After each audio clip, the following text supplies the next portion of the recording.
So, hey, hi everyone. We can come back again on over the same series of the again 2026. So here we have a next topic on that. That is linear discriminant analysis. So we are after a long time we are here, but since we have multiple things going on parallelly as well. So along with some studio setups, the old studio is we have changed this certain studio. I hope you will also find the different lightings as well as a different setup here as well. So we have multiple things in the parallel we have done. We have also get the multiple inputs from different startups and the companies to launch a certain course for you as well, which is more industry or oriented. So in the upcoming weeks, we you can find some new lectures with the new series in our channel as well. Okay, so welcome back. So we have started with the linear discriminant analysis for this topic. So as usually we always take, since we have already covered about the supervised learning, regression classification, simple linear regression, multiple linear regression, ridge and the lasso, k nearest neighbors, naive bias. So till now we have all finished over lecture number I hope 6. Okay, so from these this day, that is from today onwards, we will proceed with the linear discriminant analysis, which is the LDA. Okay, linear discriminant analysis. This is over lecture number 7. So in the series, you can find the lecture number 7 in the same way. So LDA, what it is nothing but a type of a dimensionality reduction and method. Dimensionality reduction method. Okay. So before moving in this particular method, we can go with certain things as well. So this all these things which we have covered. Lecture 1, supervised machine learning. Lecture 2, linear regression, we have covered. Lecture 3, multiple linear regression, we have covered.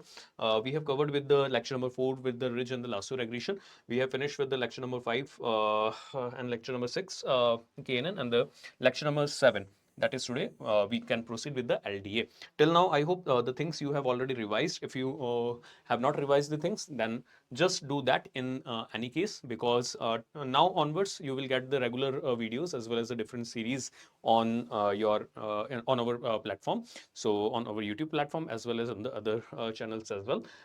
LD is the lecture number 7, and the parallelly we can finish this in the subsequent and the upcoming videos.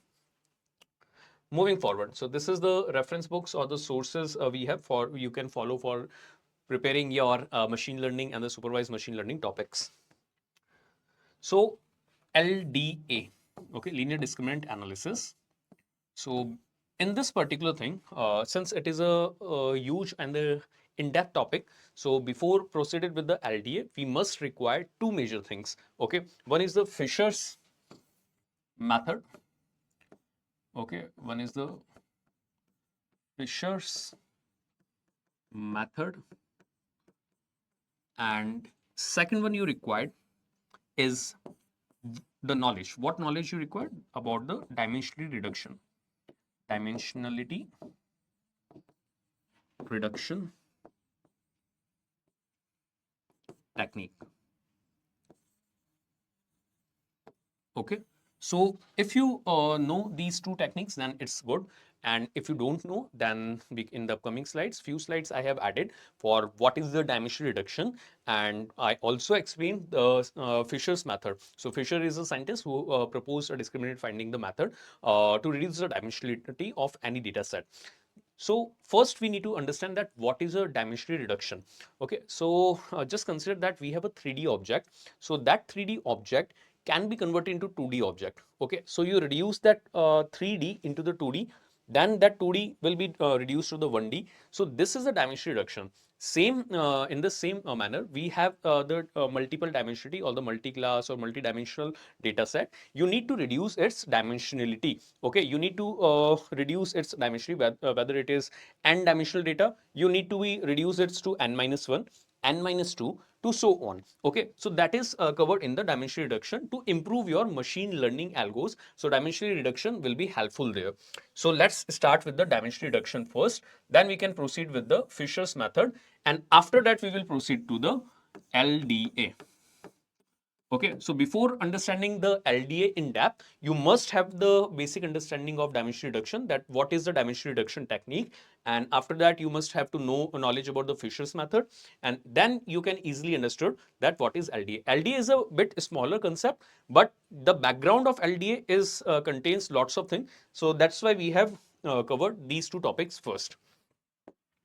So first, moving with the dimension reduction. So what is a dimension reduction? It is nothing but dimension reduction is a process of reducing the number of input features. Whenever you reduce the number of input features or the variables in a data set while preserving all the useful information as much as possible, then it is known as a dimension reduction. So whenever you a process of reducing the number of inputs, so if you have a whenever you reduce the number of inputs in a particular data set, keeping in the mind that all the useful information will be retained in that your data set, then it is known as a dimension reduction method. Okay, so what is a dimension reduction? It is a process reducing the number of input features or the variables in a particular data set while preserving as much as useful informations are possible. Here I am just giving you the same example, that is you have a 3D object, that 3D will be converted into 2D, and then 2D will be converted into 1D. So this is a type of a dimension reduction technology. So in simple terms, if I'm saying that what is a dimension reduction? So in the simple terms, it means converting the high dimensional data, many columns or the features into a low dimensional form, without losing important patterns or relationships. Okay, so you in the simple format, what is a dimension reduction? It is simply converting the high dimensional data into the low dimensional data without losing its important patterns as well as the relationships. Moving further, there are certain common techniques in the dimension reduction, in which most common technique is the PCA, which we can study in the upcoming lectures as well. This is not the part of over today's lecture. Over major part is the LDA, which we need to be understand. So since we need to be understand the LDA, that's why we are focusing on all the dimension reduction techniques. In a small focus, we will put on this all the techniques. So there we have the first, that is a principal component analysis. So what is a principal component analysis? Nothing but a unsupervised method. Finds directions. Okay, principal component, what is the principal components? Is nothing but the directions that capture the maximum variance in the data. So it is nothing but the unsupervised method finds the direction that captures the maximum variance in the data. And you also keep in the mind that why we have put PCA later on. The reason behind that, right now this series is for the supervised machine learning. That's why we can just put this supervised machine learning PCA topic later on, and this is unsupervised machine learning method in the later on, and this linear description discriminant analysis, that is a supervised method, is we are discussing right now, because over this complete series is for the supervised machine learning. So supervised machine learning method, project data to maximize the class separability. You have to keep in the mind what basically done in the LDA. The key factor is to maximize the class separability. Okay, moving further. So this is the third method which you can study in your deep learning part, that is a TSNE. So you cannot, if you don't want to read this right now, in the upcoming when we can load the lectures for the deep learning, then definitely you will get idea about this. So it is nothing but the non-linear technique for visualizing the high dimensionality data in 2D or the 3D, and other often used in the deep learning and the image analysis as well.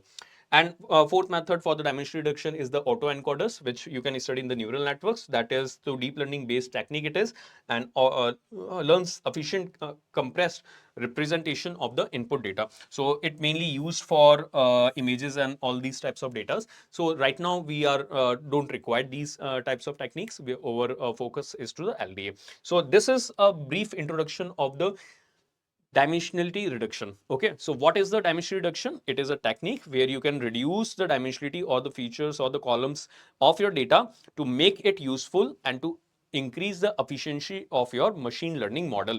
Okay, Now, the second part is your Fisher's linear discriminant. So this is the scientists who basically give, we can say that the by this particular method, a particular thing we can get about the LDA. So LDA will, the origination of the LDA and the backbone of the LDA will be based on the Fisher's linear discriminant, that is the FLD. So there is a certain feature vector proposed by the Fisher, that is nothing but the y is equal to the W transpose into X. So what is this? It is nothing but the Fisher's linear discriminant views the classification as dimensionality reduction. Okay. So it is again a type of a dimension reduction methods, that how it can reduce the dimensionality by using the mathematics. So d-dimensional feature vector. So X is nothing but the d-dimensional feature vector. X is a d-dimensional feature vector is projected into one-dimensional. Keep in the mind what the Fisher is doing. A d-dimensional method, a d-dimensional vector is projected into 1D. So how it is projected? It's just simply giving the y is equal to the W transpose multiplied by X. When you multiply this matrix with this X, that d-dimensional will be reduced into one-dimensional. So this is a method in which, or a mathematical mathematics behind the Fisher's discriminant. So the threshold is placed on the y to classify. If y is greater than a particular value, then it belongs to a particular class. If y is less than that particular value, then it will be classify that class into the class 2. So for example, if you have a two classes, so you have a two classes, class 1 and the class 2. So as per the Fishers, it gives this formula y is equal to W transpose into X. And if you get that y greater than that particular certain value, I am assuming that value is approximately equal to the, we can just take it capital F. So if y is greater than this capital F, then you will say that it is belongs to that particular class C1. Otherwise, it belongs to a particular class C2. Okay, this can be done in the Fisher's discriminant method. Okay, so the result of linear classifier is the original space. So now you will get a particular original space, and you can easily make a particular linear classifier there. In the graphical format, you can see I'm just make the graph here. So for example, I'm making a graph of y like this. So y is a type of thing where if it is greater than that, all the values which is greater than this y, then it comes to be class 1, and all those values which comes less than this y, it belongs to the class 2. So this is how it classifies the two classes. Now after classifying, so it becomes a linear classifier for you. So once it classifies a particular thing to the, it makes the original spaces between the two classes. Even if classes are well separated in the high dimension, they may overlap when projected into 1D. Now understand the concept that if this higher classifying, if we can convert it into the 1D, then what will happen? Maybe few of the classes may overlap. So you must have to keep in the mind the separation must be increases between the classes. You need to be maximize the separation between the classes in the LDA, that is a linear discriminant method, analysis method. What's your goal? Your goal is to separate the classes. Okay, there must be a maximum separation between the classes. Why? The reason behind that, whenever you reduce the dimensionality of any data, whenever you are reducing the dimensionality of any data, maybe some classes get overlapped. Okay, the simple thing, for example, if you are compressing some PDF, okay, if you are compressing some PDF or some images, you found that sometimes images get distorted. Okay, in even you are want to compress that any PDF, merge some PDF and then compress that, you found that they will get distorted. The actual data present in that PDF or the images not reflect as the original data. Okay, that's why the same thing will be happens here. If you are reducing the dimension from any data dimensions from higher dimension data into the lower dimensional data, then what will be happen? Maybe few things will get overlapped. So your goal is to maximize that classes okay, distances. So here the same thing will be happen. Even the classes are well separated. Even the classes are well separated. In the high dimension, they may overlap when projected into the 1D. To improve the separation, the step 3, to improve the separation, what we can do, we adjust the projection direction. What we can do, we can adjust the projection direction, the weight vector W. So for example, right now, y is equal to the, we can just simply say that we have y is equal to the mx. Okay, so this is your line, y equal to the mx, we can say, and it will classify C1 and C2 classes, isn't it? So what we can do, in this M, I can put WT. Okay, what I can do? I can put WT. If I can put the WT, maybe you can assume that this is your linear line. How it is get? It may change its slope because WT is nothing but your slope. So your slope will get changed. So same way, your slope maybe now becomes this, as it earlier maybe it is, your slope is this, which can classify C1 and C2. So maybe now the C1 and C2 classification will be there, but slopes may change. Okay, so to improve the separation, so separation, we need to improve the separation, we adjust the projection direction, we can adjust the projection direction, the weight vector W. Now Fisher's linear discriminant, what it do? It selects the projection that maximize the class separation.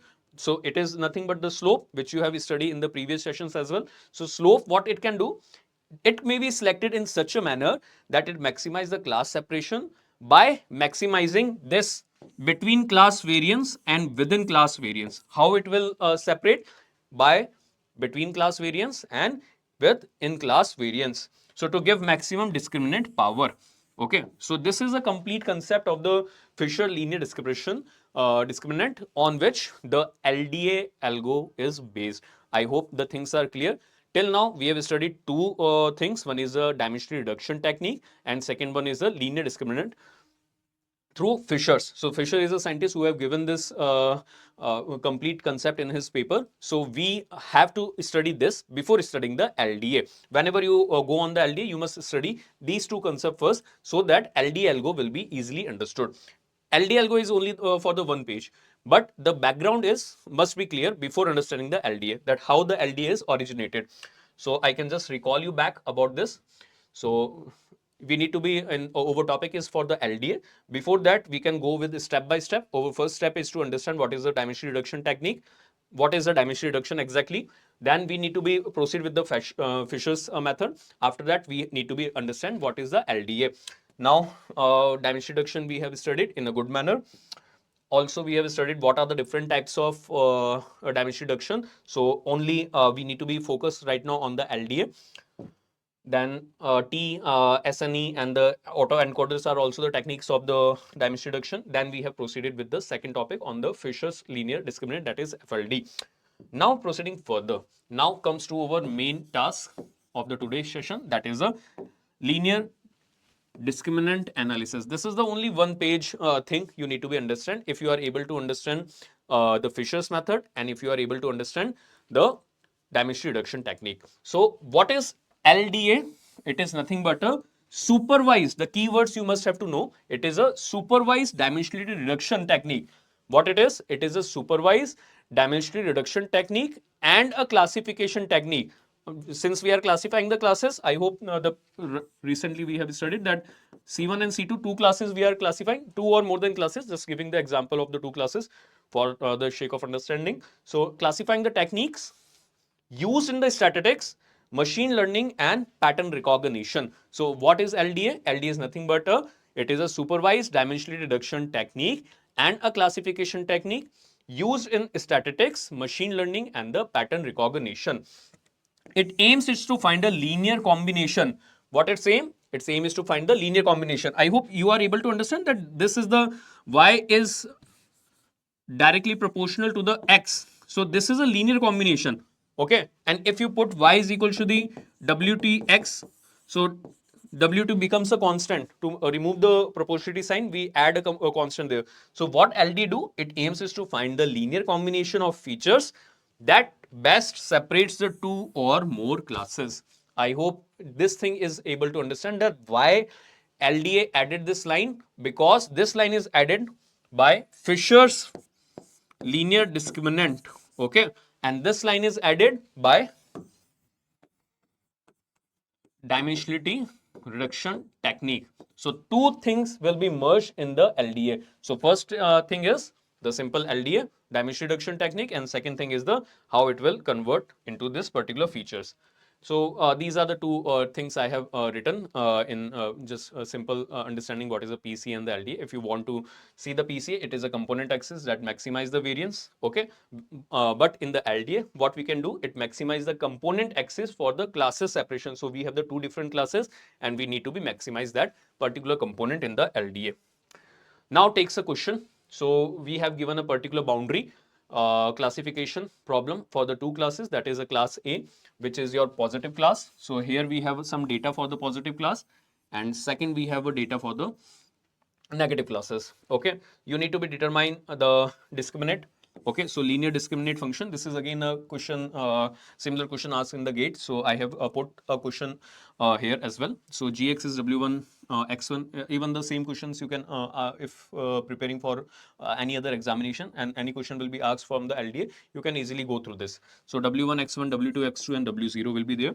So a point of is classified as x if gx is greater than 0 and point is classified as gx is less than 0. And after training the classifier, we can just simply at least square using the least square method, which we have already discussed in the previous sessions also. So resulting linear discriminant function may become this. So this function is given to you. It is a 2 marks question. Okay, so concept is less, but if you are able to understand that basic concept, you can easily solve this question. So you can found gx is equal to 2x1 plus 3x2 minus 15. It is already given. So what's your task? Classify the point x 3 comma 4 using the discriminant function, whether it belongs to the class 1 or the class 2. Then your decision boundaries is obtained by gx equals to 0. Write the equation of the decision boundary of the form like this, and using the discriminant function determine which from for which class 2 comma 1 belongs. So all these three tasks we must have to do in this particular problem. So moving further, so we can understand this problem that we have the two classes, class A and the class B. So class A has this data 2 3 3 3 4 5 5 6 and 1 1 2 2 3 1 and the 4 2. We have taken the two classes, that is the class A and the class B. Then we need to define the linear discriminant function. So whenever your step 1 for any question, whenever LD question comes, that you need to define a linear discriminant function there. So linear discriminant function looks like this, that is gx is equal to the w1 x1, w2 x2, w2 and the w0. Since the name itself contains the linear, so function may also be linear. There may not be any cubic and the quadratic functions. So gx is equal to w1 x1, w2 x2 to w0. Your decision rules here, how it works, the same which we have studied in the Fisher's method, that if gx is greater than 0, then it classify as class A, and if gx is less than 0, then it classify as a class B. Step 2, assume the classifiers is trained. So here we have already given this equation. Okay, I hope in the question also you will get the same equation. It already mentioned in the question that gx is equal to the 2x1 minus plus 3x2 minus 15. So we can take this equation as your reference here again. So this is after training the least squares, you get this particular equation. So this is a simple certain if this equation is not in that form, then some other data will be given, okay, to find the w1 w2 and w0. So to extend the question in, but that cannot be extendable question will be asked in the any competition exam, because it is again the time consuming. We have to focus on the time as well. So they can definitely give you this complete equation in any case. So thus the decision boundaries are, we can just, your next step number 2, now you can put gx equal to 0. The same thing which you have done in your class 9, 10th, 11th and 12th. You can put just simple this equation equal to 0 to find a basic relationship. So here you find the for x2, you get a particular relationship here between x2 and the x1. So this matches as shown is a line in the figure which we have shown earlier. So here you can find the classifier point 3 comma 4. Now you can just simply put that 3 comma 4 point into your polynomial. The same thing you have done in your linear equations as well. If you have any solution, then you can just put in that particular linear equation. If that linear equation gives you the 0 or anything else or greater than 0, then according to you, then according to that you can classify the classes. So if I put 3 comma 4 here, so on the x and y we can put here, and if we can get, you find it is equal to the 3. That means if 3 is greater than 0, that point is in the class A. The same thing which we have studied, that it already say if gx is greater than something, then it belongs to a particular class. Since, see here, decision rule, if gx is greater than 0, then it classify as class A. So if gx is greater than 0, yani right now your gx is 3, which is greater than 0, that's why it is classified in the class A. So for example, if in this line, if class A is here and the class B is here, and if it is greater than 0, yani 3 comma 4 lie here. Okay, we can just do where the particular point lies. Okay, data point lies. Moving further, so this is how we can able to understand that where 3 comma 4 lies. Moving further, so what class will be the point 2 comma 1 belong now? The same method, we can just put 2 comma 1 here and we will get minus 8. So which is less than 0, that's why it belongs to the class B. All the very simple, and we can say that the most simplest question you can see in the machine learning, but you know the knowledge of LDA only. Okay, otherwise it is if you can analyze this question in a deeper way, you found that it is not a question for machine learning. It is a question for the linear equation which you have already studied in your class 11th, 12th, even in the class 10th as well. So you can just putting the values, okay, and you are defining that whether it is greater than 0 or less than 0, and then easily you will get a 2 marks in your competition examination. So all of this about the linear discriminant analysis, I hope you are able to understand this. I am just giving you a quick revision of this before ending the session. So this is your linear discriminant analysis which we have studied. Here you can see if you have multiple classes also, okay, this graph itself has certain value. So multiple linear lines are there, okay, they have multiple y1 w1 x1 plus w2 x2, then y2 w2 x2, and all these things can go in that manner. But right now multiple classifications, multiple classes are not required for your point of view. Then we have on the lecture number 7. After that we move further, which is this, and the references LDA. This is the stack, how you can proceed in the LDA. These are the dimension reduction methods, these are the techniques, these Fisher method, most important thing, keep in the mind. Most of the faculties do not teach Fisher's method. I don't know why. Maybe they don't have the knowledge of that, but this is the exact backbone of the LDA. Okay, that's why the video length becomes a huge, because in over a channel we are providing the complete concept, not the limited concept or any overview. Okay, we are just giving the backbone of that particular concept. Along with that, what are the basis of that concept, then we can teach that concept. So that's why I think you can easily link the things. That's why the name also suggests mind mappers. We can map the minds. Okay, then linear discriminant analysis will be there, and then LDA, PCA, and the basic questions which may be asked in your gate examinations, okay, or any other competition examination, whether it is an ISRO examination or DRDO examination. So it will be the LDF or any examination of university, as well as your interview examinations. You can easily solve this particular problem in a good manner. I hope till now the things are clear. Thank you so much. Have a nice day. Take care, students. Bye-bye.